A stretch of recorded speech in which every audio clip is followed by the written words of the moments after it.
Mathieu War, le 16 mai 2018. Avec d'affectueuses salutations de toutes les âmes à cette station, c'est Mathieu qui vous parle.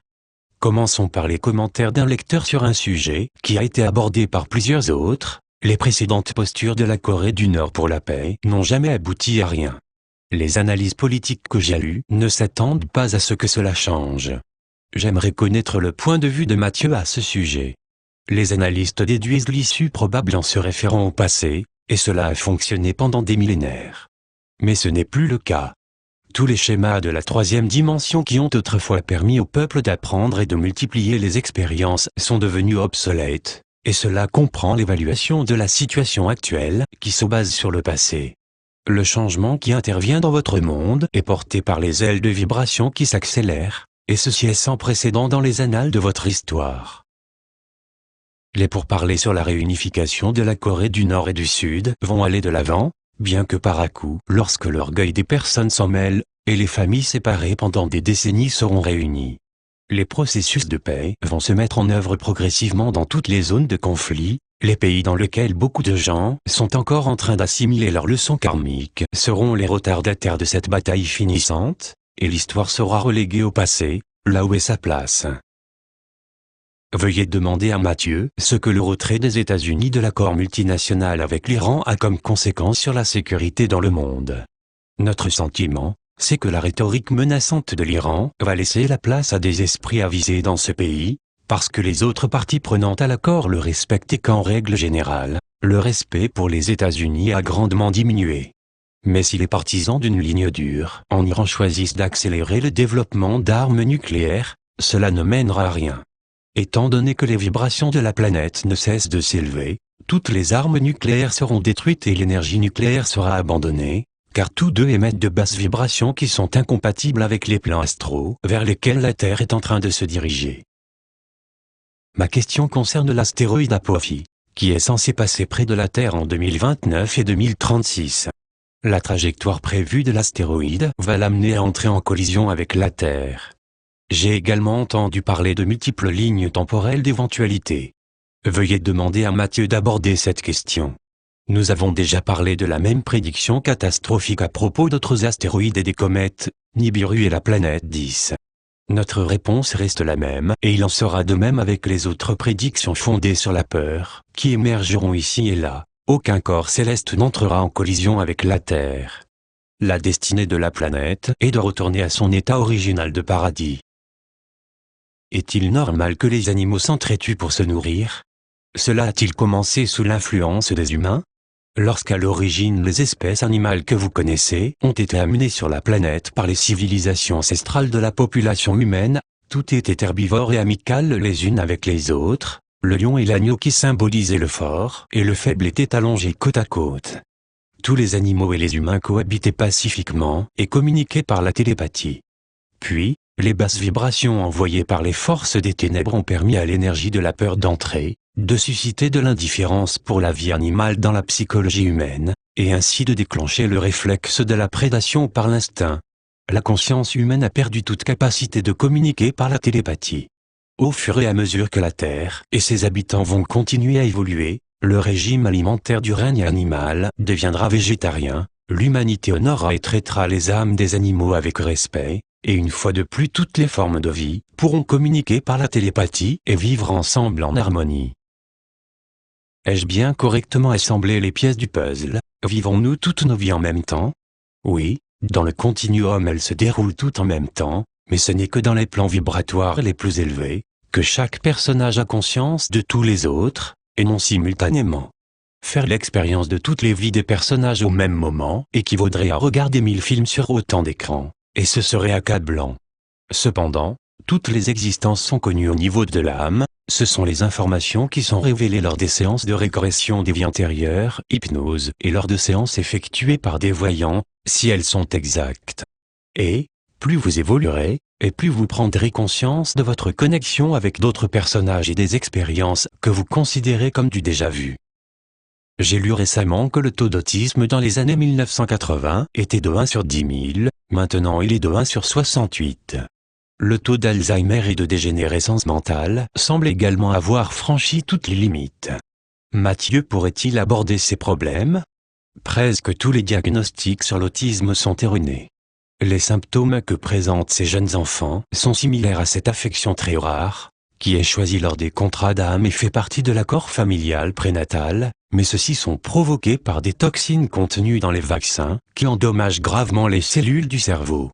Nous rendons hommage aux médecins qui ont publié des articles sur l'Internet sur les dangers des vaccins et dans des rapports cliniques qui sont bien plus répandus et considérés comme bien plus crédibles que nos nombreux messages qui donnent les mêmes avertissements.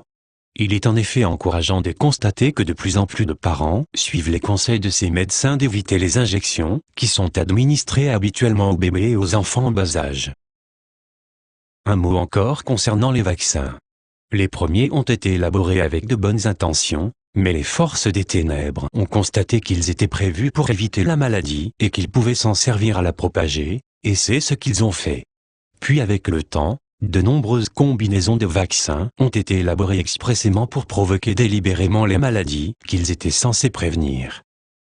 Bien qu'on ne puisse pas nier les prédispositions génétiques de la maladie d'Alzheimer et d'autres formes de dégénérescence mentale, le déclin des facultés mentales s'est accéléré beaucoup plus vite par les produits chimiques contenus dans toute l'alimentation, les engrais, les pesticides, les produits pharmaceutiques, les épandages chimiques aériens, chantrails et d'autres polluants dans l'atmosphère, l'eau courante, la terre. Et les personnes dont le système immunitaire a été affaibli sont beaucoup plus exposées que ceux dont l'immunité est plus forte. Les produits chimiques affectent également l'état de santé des enfants diagnostiqués à tort ou à raison, comme autistes. Des scientifiques reconnus dans la médecine holistique peuvent suggérer des régimes alimentaires, des suppléments alimentaires adaptés et des exercices mentaux, qui peuvent améliorer les effets nocifs des toxines et peut-être même inverser les effets consécutifs sur le cerveau. Les vibrations qui s'élèvent vont réduire les symptômes de toutes les affections mentales et physiques, et finalement la civilisation atteindra l'état de conscience dans lequel aucune forme de malaise ne peut exister. Mathieu sait-il pourquoi l'investigation du conseiller spécial, Robert Mueller, a duré aussi longtemps? Aura-t-elle pour conséquence la destitution de Trump? Selon les superviseurs de la Terre au Nirvana, les résultats de l'investigation conduiront à faire des découvertes plus larges d'une ampleur bien plus considérable que ce que les enquêteurs avaient initialement prévu. Si, à l'issue de cette investigation, toutes les conclusions sont révélées au public, les gens qui ne sont pas au courant de l'importance de la corruption financière risquent d'être plus que surpris. Il n'y a aucune preuve que le président Trump ait personnellement comploté avec quiconque en Russie pour remporter les élections présidentielles, donc il n'y aurait aucune raison de le destituer pour ce motif. En ce qui concerne ces transactions financières et celles qui sont effectuées en son nom, c'est une toute autre histoire. Il reste à voir si celles-ci seront révélées ou mises sous le tapis. Ceci afin de ne pas affecter toutes les capacités de négociation de la nation, dans des circonstances vitales telles que les pourparlers de paix avec la Corée du Nord. Il semble y avoir de plus en plus de rumeurs sur Internet concernant l'ancienne cabale séculaire, qui est en cours de démantèlement. Que nous vivions les heures les plus sombres de cet holocauste, dans lequel nous sommes plongés actuellement, citoyens américains intempestifs, colériques, violents, effrayés. Mathieu pourrait-il en parler? J'ai choisi de le considérer avec simplicité, d'exprimer la lumière, la paix et l'amour, de les considérer comme des vibrations entourant et imprégnant tous les lieux où je me trouve. J'ai plus de chance d'y arriver ainsi plutôt que de penser pouvoir influencer le monde. Bien avant qu'un groupe secret ne soit qualifié de cabale ou d'illuminati, d'élitiste, de gouvernement de l'ombre, de nouvel ordre mondial ou toute autre désignation, la multitude vivait sous le joug de groupes reconnus, les Khazars, la hiérarchie du Vatican, les guerriers vikings, les dynasties d'Extrême-Orient, l'aristocratie européenne, et les heures obscures ont été nombreuses au cours des siècles. Beaucoup d'entre vous ont vécu au cours de ces époques et ont subi des épreuves extrêmes, mais vous ne vous en souvenez pas, donc les événements d'aujourd'hui peuvent ressembler aux heures les plus sombres, non seulement pour les habitants des États-Unis, mais du monde entier. Peu importe si le monde vous semble tumultueux au moment où la civilisation est en cours de libération de longues périodes de captivité virtuelle, seule la cabale est en train de vivre ces dernières heures les plus sombres, ils sont furieux que leur réseau international soit démantelé et ils redoutent de ce qui adviendra de lorsque les procédures judiciaires ne seront plus sous leur emprise collective et qu'ils devront ainsi rendre des comptes sur leurs propres crimes contre l'humanité. Dans toutes les langues, les mots comme pour tout le reste de l'existence, sont de l'énergie. Qu'ils soient prononcés, écoutés, écrits ou lus, les mots émettent des vibrations, et les vibrations de lumière, de paix et d'amour sont parmi les plus élevées. La bienveillance, la compassion, la générosité, la gratitude, le pardon, la piété, l'honnêteté, l'espérance et l'optimisme se situent également dans les fréquences élevées. L'importance de bien choisir les mots avec sagesse ne saurait être surestimée, ils affectent un espace bien plus important que celui qui vous entoure directement. Par le biais de la loi d'attraction universelle, où qui se ressemblent s'assemblent, les vibrations des mots s'associent avec leurs semblables et se diffusent dans votre monde. Les mots dans les fréquences vibratoires élevées fusionnent avec la lumière, les mots de basse fréquence sont attirés dans les flux énergétiques inférieurs associés aux ténèbres, et les mots adressés intensifient la source qu'ils alimentent. Un des facteurs les plus importants dans cette guerre de mots, si l'on peut dire, c'est l'intention, qui émet par elle ses propres vibrations. En utilisant des mots tels que violence, tromperie, captivité, privation, catastrophe, et d'autres qui caractérisent des situations néfastes ou désastreuses, dont l'intention est surtout d'alerter ou d'éveiller, les vibrations élevées de l'intention prédominent. Si ces mêmes mots ou d'autres sont utilisés pour provoquer la peur, cette intention envoie des vibrations en rapport avec la fréquence inférieure.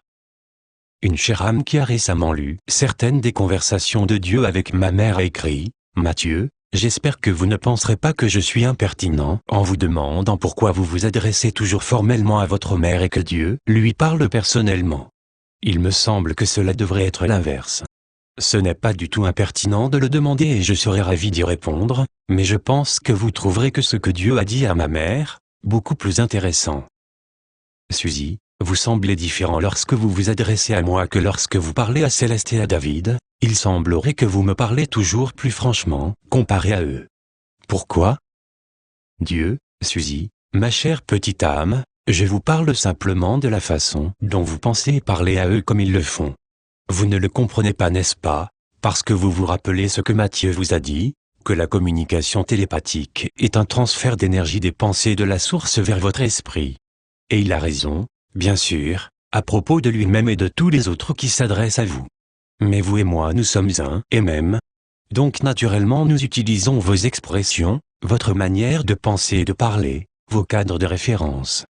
Permettez-moi de faire une comparaison simple. Disons que vous êtes une portion de crème glacée au chocolat, d'autres sont à la cerise ou à la vanille ou au caramel, d'autres à l'orange, au citron vert ou un sorbet citron, et d'autres sont une glace à la fraise ou un banana split. Je m'oriente toujours d'après la saveur ou l'aspect de la portion à servir. Extrait de Yen Ten God Saïd, Tani Saïd, Ten H Saïd. Merci, mère. Les religions ont accumulé des intermédiaires, papes, prêtres, saints, anges et archanges entre vous et Dieu, et certains groupes New Age font de même avec des douzaines d'âmes qu'ils appellent maîtres ascensionnés. Donc il est naturel de penser que si Dieu doit s'adresser à vous, ce serait d'une manière sonnante et trébuchante et endettée.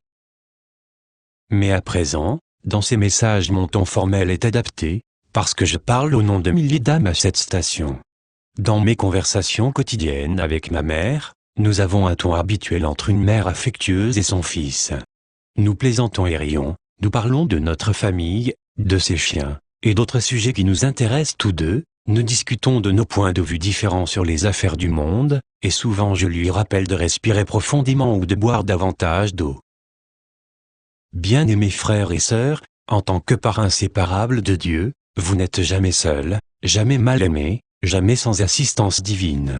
Et les âmes illuminées de tout cet univers ne cessent de vous encourager à progresser par votre service à la lumière. Amour et paix. Suzanne Noir, site internet mathieubook.com, courriel suzy@mathieubook.com, traduction française Patrick Thérovisabelle.